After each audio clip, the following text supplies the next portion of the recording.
শোনেন, আমার recently breakup হয়েছে। 2 বছরের একটা রিলেশনশিপ ছিল। এতদিনেও আমি একটা মানুষকে চিনতে পারি নাই। 2 বছরেও যেহেতু একটা মানুষকে আমি চিনতে পারি নাই, সেখানে 2 দিনের পরিচয়ে বিয়ে করাটা আমার পক্ষে সম্ভব না। আপনি নিচে গিয়ে বলবেন আমাকে আপনার পছন্দ হয়নি, আপনি বিয়েটা করতে পারবেন না, প্লিজ।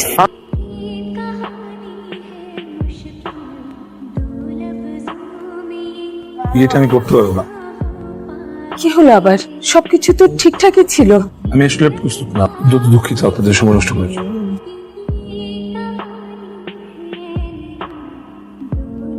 আমার মনে হয় এটা তোমার মেয়ের কাজ।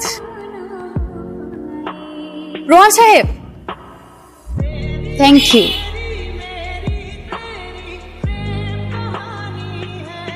মামা কতক্ষণ লাগবে আর? এই তো আপা আর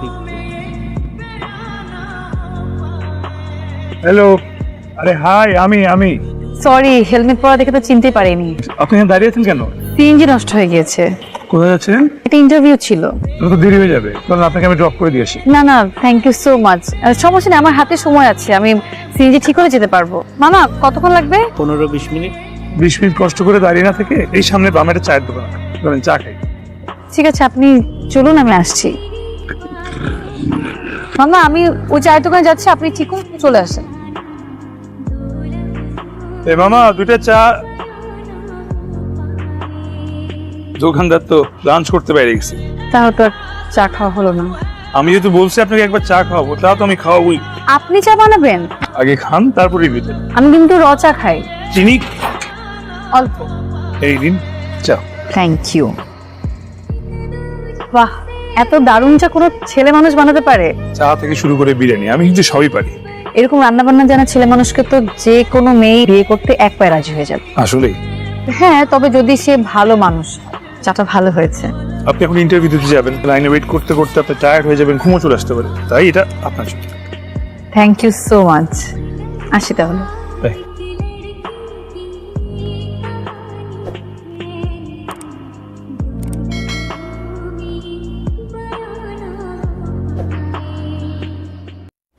চাকরির ইন্টারভিউ তো একটার পর একটা দিয়েই যাচ্ছিস, চাকরি তো আর হচ্ছে না। আর তাছাড়া আমরা চাচ্ছিও না যে তুই চাকরি করিস, আমরা চাই তুই বিয়েটা। না, আমি এখন বিয়ে করতে পারবো না। আচ্ছা, চাকরির ইন্টারভিউ তো বিয়ের পরেও দেয়া যায়। রোহান ছেলেটা ভালো, আর আমরা জানি তোর শিখিয়ে দেওয়া কথাটাই ও বলছে। তুই যদি রাজি থাকিস তাহলে আমরা রোহানকে রাজি করে ফেলবো। তোমরা কি চাও আমি খাবার রেখে এখান থেকে চলে যাই? এই আপনি? জি, একটা ইন্টারভিউ ছিল। এটা আপনার অফিস? না না, আপনার ইন্টারভিউ কেমন হলো? তেমন একটা ভালো হয় নাই। আচ্ছা, আপনি কিছুক্ষণ ওয়েট করুন, আমি একটু ভিতর থেকে যাবো আসবো। এই ম্যাডামকে ওয়েটিং রুমটা দেখা দাও।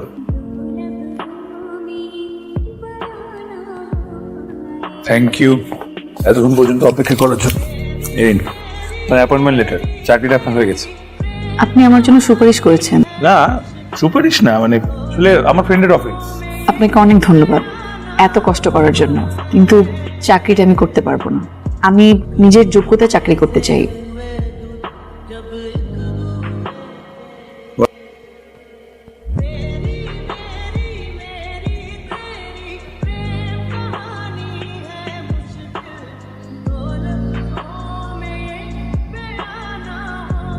ইয়ার মা, একটু এদিকে এসো তো। এটা রোহান না? আমি আসতে হবে। চা খেয়ে যান। হ্যাঁ, রোহানই তো, কিন্তু ওরা দুজন কোথা থেকে এলো এখন? তার মানে ওদের মধ্যে যোগাযোগ আছে, আর সেটা হলে কিন্তু খুব ভালো হয়, তাই না? রোহান সাহেব, আমি কি আপনাকে একটা কল করতে পারি? আপনি তো কল দিয়ে দিয়েছে, পারমিশন নেওয়ার কি আছে?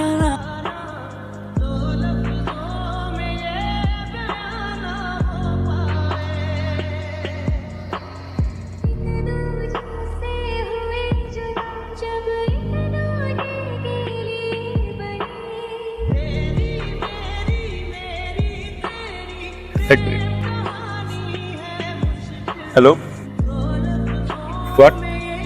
শিওর? হ্যাঁ হ্যাঁ, জি আমি আসছি। কোনো সমস্যা?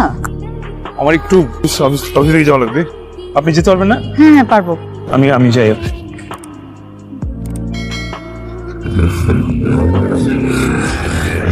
এই শোন না, রোহানের সাথে না খুব খুব মানায়। মা, এখন আবার রোহান আসছে কোত্থেকে? মা তুমি যাও প্লিজ, যাও প্লিজ।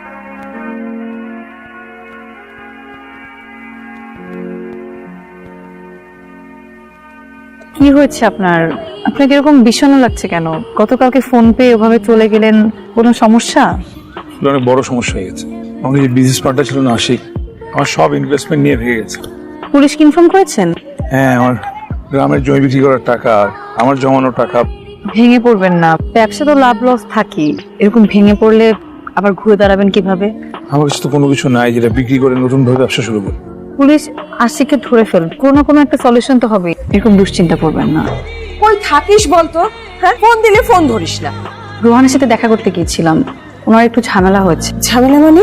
মা, ওনার বন্ধু আছে না, ওই যে বিজনেস পার্টনারও আশিক, উনি না ব্যবসার সব টাকা পয়সা নিয়ে পালিয়ে গেছে। পুলিশ কি সব টাকা পয়সা নিয়ে? পুলিশ কেস হয়েছে, দেখা যাক কি হয়।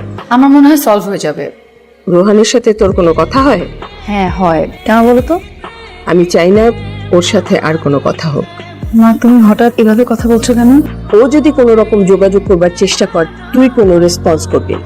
মা, আমি না বুঝতে পারছি না, তুমি আমাকে এগুলো কেন বলছো? আমি যা করছি তোর ভালোর জন্য করছি। আরে কে যা? আন্টি আসসালামু আলাইকুম। ওয়ালাইকুম সালাম। আরে রোহান সাহেব, আপনি বাইরে দাঁড়িয়ে কেন? ভিতরে আসেন। আঙ্কেল আসসালামু আলাইকুম। মা টাঙ্গাইল থেকে চমচম পাঠিয়েছে আপনাদের। টাঙ্গাইলের চমচম আমার খুব পছন্দ। বসো। তোমার বিজনেস কেমন চলছে রোহান? আন্টি, দুর্ঘটনা ঘটে গেছে। আমার বিজনেস পার্টনার যিনি ছিল বিট্রে করেছে আমার সাথে। এতটা কেয়ারলেস হলে জীবন, বিজনেস কোনো কিছুই হ্যান্ডেল করতে পারবে না। বিজনেসে লস হতেই পারে। বড়দের কথার মধ্যে কথা বলার শিক্ষাটা নিশ্চয়ই আমি তোমাকে দেইনি। ঘরে যাও।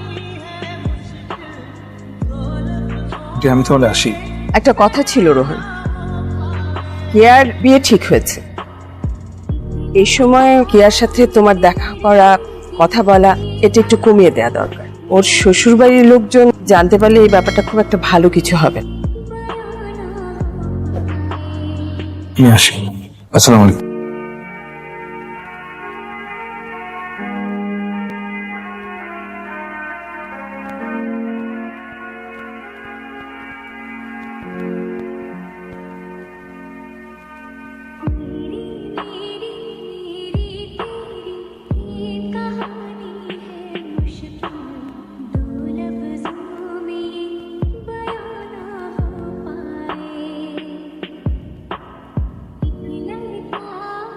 আরে রোহান, তুমি এত রাতে? আন্টি, একটা সুখবর দিতে আসছি। কিছু খবর?